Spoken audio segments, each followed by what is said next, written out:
Pessoal, o conceito de campo elétrico é um dos conceitos mais relevantes e importantes que a física criou para nós entendermos a capacidade de uma coisa agir sobre a outra. Por exemplo, agir eletricamente.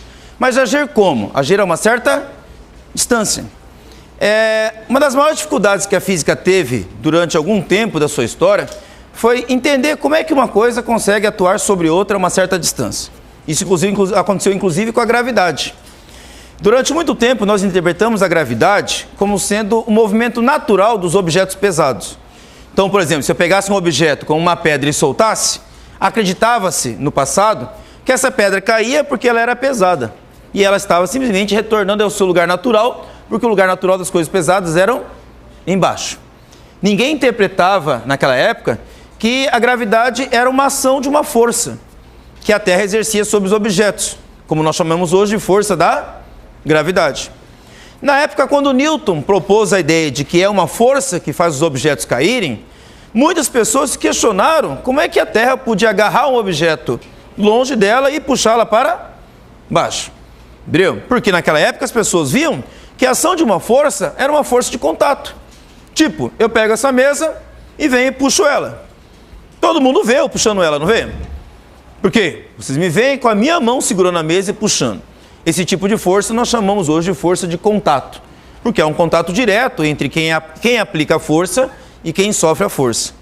Só que naquela época, na época de Newton, quando Newton explicou que a força da gravidade era uma força que não precisava de um contato físico, as pessoas tiveram muita dificuldade de entender como é que uma coisa age sobre outra uma certa distância, sem um contato físico direto. Era como se vocês imaginassem assim, eu falasse para vocês, eu vou fechar aquela porta, eu olho para ela e você vê ela fechando. Ou eu falo para ela, vou abrir aquela porta, e você olha para ela e você vê a porta abrindo. Não ia ficar estranho? Certo? Ou eu faço assim com a porta abre. Faço assim com a porta, ela fecha. Ia ficar estranho por quê? Porque você sabe que normalmente quando uma pessoa abre a porta ou fecha uma porta, o que a pessoa tem que fazer? Ir lá pegar na maçaneta e empurrar ou puxar, não é? Certo? Então nós interpretamos uma força de contato físico direto. Porém, apesar de Newton não conseguir explicar, tá ok? O que era essa força que agia à distância, ele explicou como ela atua. Ou seja, não sei o que é, mas sei explicar como ela atua. Eu sei que ela é mais forte quando o peso tem mais massa. Sei que ela é mais fraca quando o peso tem menos massa. E sei que ela acelera todos os corpos com a mesma aceleração se forem abandonadas próximas à superfície da Terra. Foi assim que Newton interpretou naquela época. Então, essa ação à distância, ela foi um mistério durante algum tempo. Tá? Como explicar isso? Da mesma forma aconteceu, séculos depois, quando surgiu o conceito chamado força elétrica. Nós vimos anteriormente, tá, em nossas aulas, que se eu tiver uma carga elétrica aqui, por exemplo, vamos imaginar que ela seja positiva. Eu tenho uma carga elétrica aqui e ela seja positiva e vou chamá-la de Q1, carga elétrica Q1. Aqui eu tenho uma outra carga elétrica que eu vou chamar de Q2 e ela seja, por exemplo, negativa. Então nós temos duas cargas elétricas. O que a nossa observação faz sobre a interpretação que vai acontecer com essa carga, com essas cargas aqui? Eu tenho duas cargas de sinais opostos. O que a lei de Fê nos faz interpretar sobre isso? Que elas irão se atrair. Então a carga 1 vai atrair a carga 2 e a carga 2 vai fazer o quê? Vai atrair a carga 1. Certo? Então isso aqui puxa com uma força F, lá você vai ter uma força menos F, constituindo um par ação e reação. E a gente sabe que uma carga age sobre outra a uma certa distância. Mas não há contato físico direto entre essa carga e essa. Não. Então, essa força aqui, ela é muito semelhante à força da gravidade, que também é uma força que não depende de um contato físico direto. Então, na hora que a física começou a trabalhar com isso, naquela época, também houve uma dificuldade de entender como uma carga consegue agir sobre outra a uma certa distância. Apesar da lei de Coulomb calcular o valor dessa força. A lei de Coulomb nos possibilita calcular o módulo dessa força, como sendo dependente do meio, representado pela letra K, dependente do valor da carga Q1, dependente de maneira também diretamente proporcional da carga Q2 e inversamente proporcional à distância. Apesar dessa equação possibilitar medir a força, ela não explica o que é essa força. Ela só mostra como determinar. E sabe do que ela depende. Depende das cargas, depende da distância, depende do valor que você vai calcular de cada um desses elementos aqui. Ou seja, é uma equação quantitativa. Mas ela não explica como essa força consegue agir sobre a outra carga a uma certa distância. Então, para isso, a física teve que criar alguns conceitos. Alguns conceitos que até então eram inimagináveis. Não se sabia como criar esses conceitos. Então, teve que criar. Aí é fruto da criação humana. Um desses conceitos que nós inventamos foi o conceito de campo elétrico. Isso aqui foi um dos conceitos que nos possibilitou entender melhor como uma carga consegue agir sobre outra a uma certa distância. Mas para entendermos isso, deixa eu falar de um outro campo que é semelhante a tudo isso, mas é mais fácil a gente perceber no nosso dia a dia. Ele é chamado de campo gravitacional, tá? Que remete à ideia da gravidade. A gravidade também não tinha esse mesmo problema de explicar como uma coisa age sobre outra a uma certa distância. Então, vamos entender como é que é essa possibilidade de entendermos o campo gravitacional. Vou fazer uma analogia, um estudo aqui análogo para vocês entenderem isso. Vamos imaginar um vácuo absoluto, imenso, um imenso espaço de vácuo absoluto, sem nada. Não, sem nada mesmo naquele espaço. Se não tem nada, o que vai acontecer naquele espaço? Nada, é óbvio. Se não tem nada naquele espaço, não vai acontecer nada. Que mudanças vai acontecer naquele espaço, se não tem nada ali? Nenhum. Então eu posso dizer que todas as propriedades daquele espaço vazio continuam sendo a mesma. Está claro a vocês sobre essa explicação? Agora vamos imaginar que eu coloque uma enorme massa nesse espaço. Tipo um planeta. Tá? Tipo o planeta Terra, que eu sou enorme massa. Se eu colocar a Terra nesse espaço, e a Terra não alterar nada nesse espaço, é como se a Terra não existisse, não é? Não é? Porque se eu colocar o planeta nesse espaço vazio e a Terra não alterar absolutamente nada nesse espaço vazio, olha, é como se ela não existisse. Mas a Terra existe ou não existe? Ela tem massa ou não tem? E é muita massa. Então ela vai ou não vai alterar as propriedades desse espaço? Vai.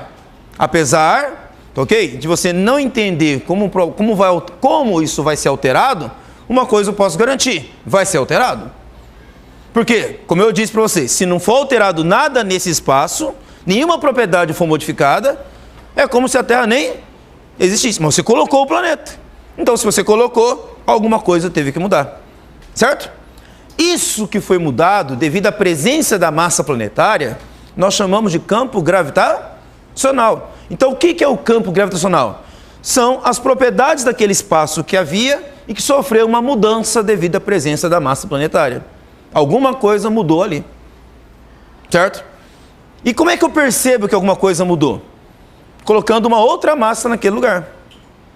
Tá? Se eu colocar uma outra massa naquele lugar, e essa outra massa perceber a existência daquela massa maior, então significa que percebeu a mudança no espaço. Tá? Quem não entendeu? Vamos pensar de novo naquele vácuo absoluto.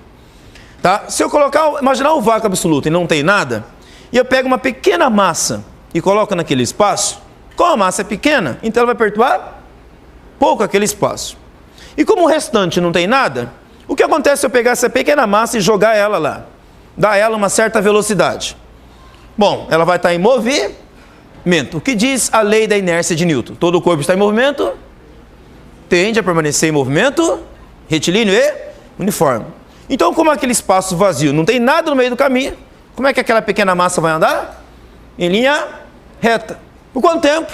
Enquanto houver esse espaço vazio, certo? Se esse espaço vazio fosse infinito, aquela pequena massa andaria uma trajetória reta infinita. Tudo bem até aí?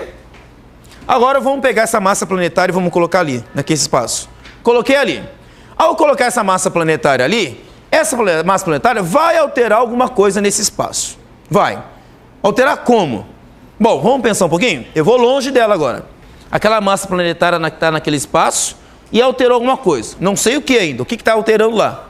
Mas eu julgo que deve alterar alguma coisa ali, certo? E aí eu vou para longe dela. Bem para longe, bem para longe. Se eu estou aqui bem longe daquela massa, será que vai sofrer muita influência daquela massa esse espaço aqui? Se eu estou longe dela? É claro, se ela fosse ainda maior do que eu imaginei, poderia influenciar, né? Mas se aquela massa ela é grande, mas eu estou muito longe dela, que influência aquela massa vai exercer nesse espaço distante aqui? Pouco. Então, se eu pegar aquela pequena massa e jogar essa aqui de novo, como é que ela andaria? Em linha reta. Mas e se eu pegar essa pequena massa agora aqui e jogar perto dessa grande massa? Será que alguma coisa vai alterar? Se essa partícula andar em linha reta, é como se essa massa não existisse. Mas ela existe. Então, o que essa massa vai fazer? Ela vai alterar a trajetória dessa pequena massa. O que Newton diria sobre isso? Uma massa atrai a outra, não atrai? Então vai surgir uma força entre elas. Essa pequena massa que andaria em linha reta vai sofrer um desvio na sua trajetória, certo? E vai se aproximar dessa grande massa. Por quê?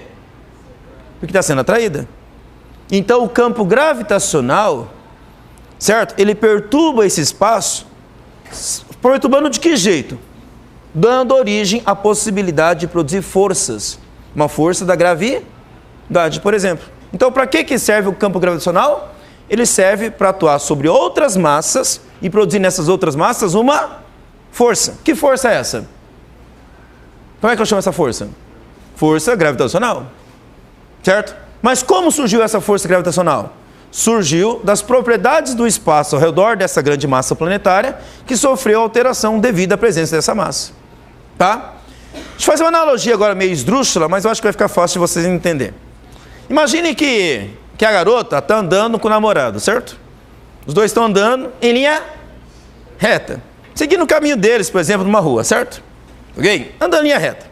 E os dois estão lá de mãos dadas, seguindo a sua trajetória, certo? Aí, de repente, aparece uma moça muito bonita ali na calçada. Mas muito bonita mesmo, mais bonita que a garota, certo? E aí, você acha que eles percebem ou não percebem a presença dela? Você acha que a garota percebe ou não percebe a presença da outra garota mais bonita que ela? Percebe ou não percebe? Tanto que percebe que a primeira coisa que ela vai fazer é olhar para o namorado. Não é? Porque ela vai olhar para o namorado e querer olhar para ele e ver se ele também percebeu, né? Certo? Se ele percebeu, o que ela vai fazer? Já vai dar um beliscão dele, né? Certo? Não é? Pior ainda. Pior se ele estiver andando, certo? E ele começar a puxar ela na direção da outra, certo? A outra fica mais brava ainda, né? Certo? Então o que eu quero dizer com essa analogia? Aquela garota muito bonita, ela tem, vamos dizer assim, estou inventando isso, tá, gente? Só para você entender a analogia. Ela tem um campo estético, certo? Tá? Um campo de belezura, vamos dizer assim, certo? Ok? Certo? E quanto mais perto tiver dela, mais você sente essa presença, certo? Quanto mais longe dela, menos percebe. É que nem aquela propaganda de uma sandália, né, de dedo, que uma garota está andando na praia, certo? Falando com o namorado. Já viu esse programa na televisão? Ela está falando com o namorado, né? Falando mais ou menos onde é que o rapaz deve encontrar com ela na beira da praia. Ela está andando na praia. Aí ela está falando com o namorado, estou aqui na frente de tal lugar, tal. Ela olha para o chão e vê uma sandália igual a dela, certo? Ok? Ela fica assim curiosa, né? Porque está com a sandália nova, olha para o chão e vê uma sandália igual a ela. Tá dela. Aí ela olha, daqui a pouco, e vê a dona da sandália vindo, certo? E é uma dona muito bonita, né? Certo? A hora que ela percebe que a dona daquela sandália é muito bonita, o que ela faz? Ela fala para o namorado, não, eu já mudei de lugar, estou em outro lugar, certo? Ou seja, ela não quer que o namorado fique ali perto, né? Então, quanto mais longe o namorado estiver, mais influência ou menos influência ele vai ter daquela outra garota mais bonita? Menos. Então é isso. O campo gravitacional, o campo elétrico, nada mais é do que isso. Uma perturbação que o espaço sofre devido à presença de alguma coisa, que é massa, no caso do gravitacional, de carga, no caso do campo elétrico. Entenderam, pessoal? Então, se eu tenho um espaço vazio e coloco ali uma carga, essa carga elétrica ela vai perturbar esse espaço, ela vai modificar as propriedades daquele espaço. Essas propriedades são o campo elétrico.